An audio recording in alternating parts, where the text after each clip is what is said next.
Good morning student. आज BSc second year में मैं एसिड एमाइड बता रही हूँ। एसिड और एमाइड। एसिड एमाइड क्या कहलाता है? देखिए, कार्बोक्सिलिक अम्लों के कार्बोक्सिलिक समूह।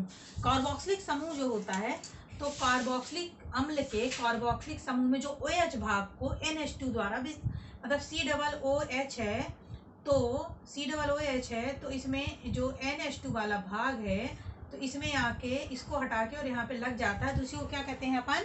Acid amide. ओके, तो कार्बोक्सिलिक अम्ल के कार्बोक्सिलिक समूह के OH भाग को NH2 द्वारा विस्थापित करने पर जो यौगिक बनता है उसे हम एसिड एमाइड कहते हैं। तो ऑफिस देखिए, आप दिख रहा है COOH है। ओके, अब यहाँ से ये रिमूव हो जाएगा, तो यहाँ पे क्या लग जाएगा? NH लग गया, NH2। तो क्या बन गया? ये अब एसिड एमाइड बन गया। ओके, तो देखिए जैसे ये देखिए RCOOH प्लस अमोनिया है, तो R अमोनिया, तो ये क्या बन गया? ये देखिए, ये पूरा इतना प्राप्त हो गया पहले। फिर जब इसको हीट करते हैं तो अपन को एसिड एमाइड प्राप्त हो गया और पानी का एक अणु निकल गया। इतना क्लियर हो गया कि कार्बोक्सिलिक अम्ल के कार्बोक्सिलिक समूह मतलब COOH भाग जो है, पूरा नहीं, सिर्फ COOH वाले भाग में से जब अपन क्रिया कराए अमोनिया की, तो हम देख रहे हैं कि ज्यों का त्यों, तो पहले RCO एक हाइड्रोजन क्या हुआ? इसका हटा, ठीक है। और देखते हैं फिर जब इसको हीट किया तो RCO और NH2 और पानी के रूप में इसके दो अणु चले गए। क्योंकि ये इतना क्लियर होने के बाद आपको देखना होगा कि अमोनिया का मोनो एसिड व्युत्पन्न माना जाता है। ये भी याद रखना होगा कि एसिड एमाइड अमोनिया का मोनो एसिड व्युत्पन्न माना जाता है। जैसे देखिए, NH3 है plus RCO minus OH plus RCO minus, मतलब इसमें से माइनस OH हटा, तो RCO NH2, मतलब इसका एक क्या जुड़ गया? इसमें कौन सा भाग जुड़ गया? इसका NH2 वाला भाग जुड़ गया। ओके, एमाइड पढ़ते हैं इसलिए इसको एमाइड पढ़ते। तो अमोनिया का मोनो एसिड व्युत्पन्न माना जाता है। एसिड एमाइड को क्या माना जाता है?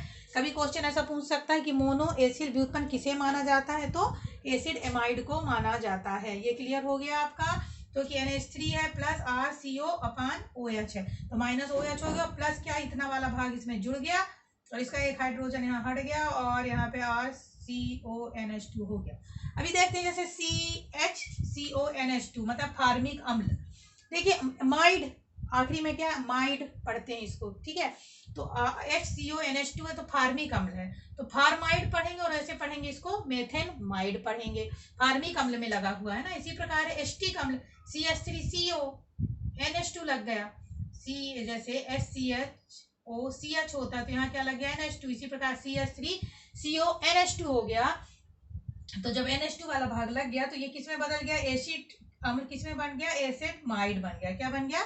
एसिड माइड बन गया, जिसे कि एथेन माइड भी कहेंगे। माइड यानी अंत में लग गया, तो इसलिए माइड पढ़ रहे हैं। मेथेन के साथ माइड जुड़ गया तो क्या बन गया? Methane might. एथेन के साथ लग गया तो एथेन माइड बन गया, ठीक है। क्योंकि एस्टिक अम्ल है, तो एस्टिक अम्ल में NH2 जुड़ गया तो क्या बन गया? एसिटेट माइड बन गया। इसी प्रकार फार्मिक अम्ल में NH2 जुड़ गया तो फार्माइड बन गया।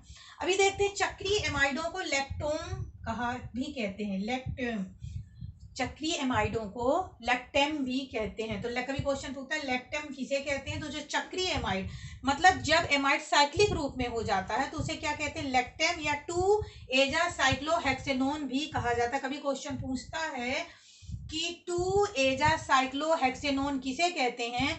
तो 2-एजा साइक्लोहेक्सेनोन एसिड एमाइड को कहते हैं, क्योंकि एक चक्रीय फॉर्म में होता है। देखिए आप 1 2 3 4 5 6 चक्र, इसमें अल्फा, ये बीटा, ये गामा और ईटा, ठीक है। और यहाँ पे क्या लग गया है? NH2। दूसरे नंबर में क्या लगा है? NH2। किस फॉर्म में है? ये साइक्लिक फॉर्म में है। ओके, और C डबल बॉन्ड O लगा हुआ ही है, जो कि अपन का फॉर्मूला ही इसका होता है CONH2।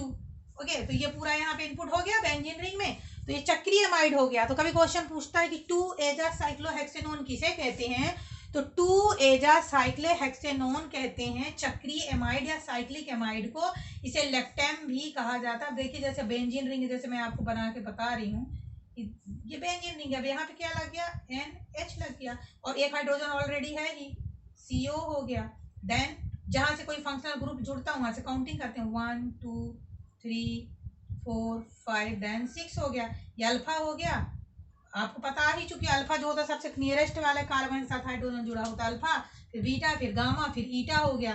तो ये बन गया क्या? एजा 2 एजा 2 नंबर में लगा है NH2 तो क्या पढ़ेंगे 2 एजा साइक्लोहेक्सेनोन, क्योंकि C डबल बॉन्ड O भी लगा हुआ है, कीटोन भी लगा हुआ है। देखिए C, क्योंकि यहाँ पे तो कार्बन होगा, ये डबल बॉन्ड O है तो क्या बन गया ये कीटोन, तो हेक्सेनोन पढ़ रहे हैं। और यहाँ पे NH2 लग गया तो क्या पढ़ रहे हैं एजा साइक्लोहेक्सेनोन। तो क्वेश्चन पूछेगा कि चक्रीय एमाइड या लैक्टोन किसे कहते हैं, तो 2 एजा साइक्लोहेक्सेनोन को, क्योंकि इसमें कीटोन भी है और NH2 भी। सीधे बेंजीन रिंग में सामने आपको दिख ही रहा है ना, कि बेंजीन रिंग है, उसमें सामने आपको दिख रहा है एक रिंग बनी हुई है जिसमें कि देखिए ऐसा, मतलब अगर बेंजीन रिंग में ऐसा लगा हुआ है तो आप ये नहीं सोचो कार्बन नहीं खोजेंगे, क्योंकि यहाँ पे तो 6 कार्बन ऑफिशियल से होते ही हैं, तो ये C डबल है और यहाँ पे एक हाइड्रोजन होता है इसलिए NH लगाया और एक हाइड्रोजन से जुड़ के NH2 हो गया। ठीक है, तो ये इसमें बदल गया। अभी बनाने की विधि देखिए, कार्बोक्सिलिक अम्ल के है जो, या एसिड एमाइड को बनाने के लिए कार्बोक्सिलिक अम्ल जो RCOONH4 अमोनिया की जब क्रिया कराते हैं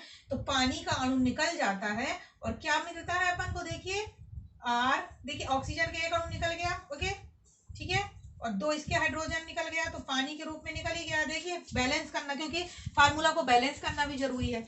RCOONH4 है, ओके, R आ गया, CO आ गया और इसका NH2 आ गया, और जो एक ऑक्सीजन बचा थे और 2 हाइड्रोजन पानी के रूप में बाहर निकल गया। ये भी बैलेंस का, कभी भी आप कोई भी फार्मूला लिखते हैं तो उसको बैलेंस जरूर करें। ठीक है, फिर एल्किन साइनाइड के आंशिक जल अपघटन करने पर एल्किन साइनाइड यानी RCH3C ट्रिपल बॉन्ड N+H2 पानी के साथ जल अपघटन किया। किसकी प्रेजेंटेशन में, उत्प्रेरक कौन है इसमें, क्षारीय H2O2 है, हाइड्रोजन पराक्साइड है और तनु H2SO4 की प्रेजेंटेशन में जब आंशिक जल अपघटन कराया जाता है, क्योंकि यहाँ पे क्या है देखो CH3 है, then C triple bond N है, ओके, ये लिया है अपन ने, एल्किल साइनाइड लिया है, किसके साथ क्रिया कराई, पानी। प्रेजेंटेशन क्या है, क्षारीय H2O2 है, H2O2 हाइड्रोजन पराक्साइड है और तनु H2SO4 की क्रिया कराते हैं तो CH3CONH2 मिल जाता है। मतलब देखो दिख रहा है ना, CO लगा है और NH2 लगा है तो क्या बन गया, क्योंकि अपन ने सीधे दिमाग में आ जाएगा कि कार्बोक्सिलिक अम्ल से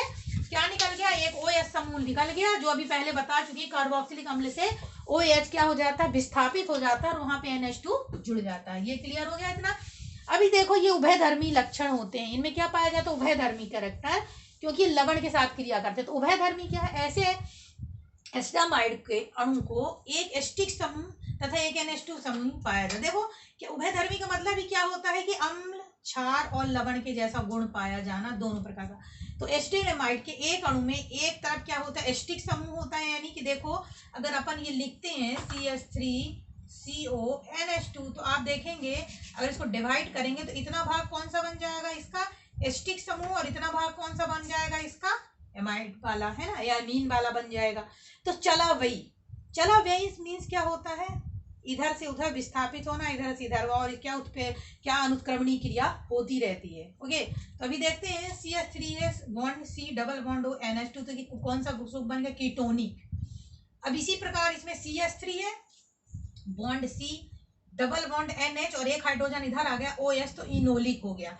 कीटोनिक और इनोलिक रूप, चला वही रूप, क्योंकि समवेता अपन पढ़ चुके हैं, आइसोमर। तो ये उभयधर्मी लक्षण के साथ साथ क्या प्रेजेंट करता है, चला वही या चलावयता शो करता है, चला वही गुण पाए जाते हैं। और एसिडामाइड के एक अणु में ही 2 चीजें होती हैं, एक एस्टिक समूह हो गया और एक NH2 समूह हो गया। अभी देखो कीटोनिक मतलब अम्ल और लवण के साथ क्रिया जब होती है तो कीटोनिक बनता है, और क्षार और लवण के साथ जब क्रिया होती है तो क्या बनता है, ये इनोलिक बनता है। ये भी आपको मालूम होना चाहिए। कैटायन और इनोल से एनायन, मीन्स केटोनिक मीन्स अम्ल और लवण, देन इनोलिक मतलब एनायन मीन्स क्षार और लवण दोनों आपस में क्रिया करेगा। ओके, अभी कभी ऑब्जेक्टिव में पूछ सकता है, अम्ल और क्षार मिलके क्या बनाया, इसमें लवण बनाया कीटोनिक, क्षार और लवण मिलके क्या बनाया, इनोलिक। ठीक है, तो अम्ल और लवण और क्षार और लवण, ठीक है, ये आपको माइंड में बैठाना होगा। मीन्स प्लस देन ये माइनस हो गया, मीन्स इसमें जो एसिड एमाइड जो होता है इसमें उभयधर्मी भी होता है, चलावयी भी होता है। अभी देखते हैं सोडियम और सोडा लाइम के साथ जब क्रिया कराते हैं, सोडियम या सोडा लाइम के साथ क्रिया कराने में देखिए ये इसमें भी क्या होता है, CH3CNH, okay, sodium plus ion है, इसमें भी ये सेम प्रोसीजर है, बट क्या होता है कि इसमें भी क्या सोडा लाइम के साथ क्रिया कराने में यही प्रोसीजर चलावयता शो करते हैं। अभी देखिए इनका उपयोग क्या होता है, एसिड एमाइड जो होता है इसका उपयोग आयनकारी विलय, क्योंकि इसमें प्लस और माइनस चार्ज के अकॉर्डिंग क्या होता है, उभयधर्मी भी होते हैं, तो इसमें आयनकारी विलायक के रूप में, मतलब आयनों को हटाने के रूप में, प्लस और माइनस कैटायन और एनायन के अकॉर्डिंग इसका उपयोग किया जाता है। Diethyl bromo acetamide, diethyl bromo acetamide का यूज नींद की गोली, जैसे न्यूरोनल एक टैबलेट आती है न्यूरोनल, जिसको स्लीपिंग टैबलेट कहते हैं, तो स्लीपिंग टैबलेट में बनाने के लिए न्यूरोनल औषधि जो होती है उसको नींद की मेडिसिन बनाने में, या नींद की मेडिसिन कहलाती है, उसका क्या नाम होता है, डाई एथिल ब्रोमो एसिडामाइड। ठीक है, तो डाई एथिल ब्रोमो एसिडामाइड बनाने के लिए तो उसके अकॉर्डिंग क्या बनाते हैं, न्यूरोनल बनाते हैं, न्यूरो नर्वस सिस्टम से अकॉर्डिंग होता है और औषधि होता है, तो क्या होता है, अपने नर्वस सिस्टम को रिलैक्स प्रदान करता है, इसलिए इसको स्लीपिंग टैबलेट बनाते हैं। चमड़े को मुलायम करने में, जो चमड़े उद्योग वगैरह होते हैं, तो चमड़े में वगैरह में इसको, इसकी पॉलिश करके इसको घिसा जाता है, जिससे जो चमड़ा है जो होता है, लेदर जो होता है, बिल्कुल सॉफ्ट हो जाता है। तो देखिए एसिडामाइड बहुत ही ईजी है, और ये हो सकता है आपको 5 नंबर में या 2 नंबर में आ सकता है, और बहुत ही सरल है, क्योंकि सीधा सिंपल आपको दिख रहा है कि COOH है, और इसमें ओनली NH2 जुड़ेगा, तो बस ये रिप्लेस हो जाएगा, देन यहाँ पे ये इनपुट हो जाएगा, CONH2 में कन्वर्ट हो जाएगा। देन इसमें कभी आपको पूछ सकता है 2-एजा-साइक्लोहेक्सेनोन क्या है, तो आपको ये स्ट्रक्चर बनाना होगा बेंजीन का, क्योंकि 2 नंबर में NH2 लगा है और फर्स्ट नंबर में कीटोन, और जहां से फंक्शनल ग्रुप रखता है वहीं से अपन काउंटिंग करते हैं। चक्रीय एमाइड है क्योंकि साइक्लिक फॉर्म में है, तो इसको लेक्टोन कहते हैं।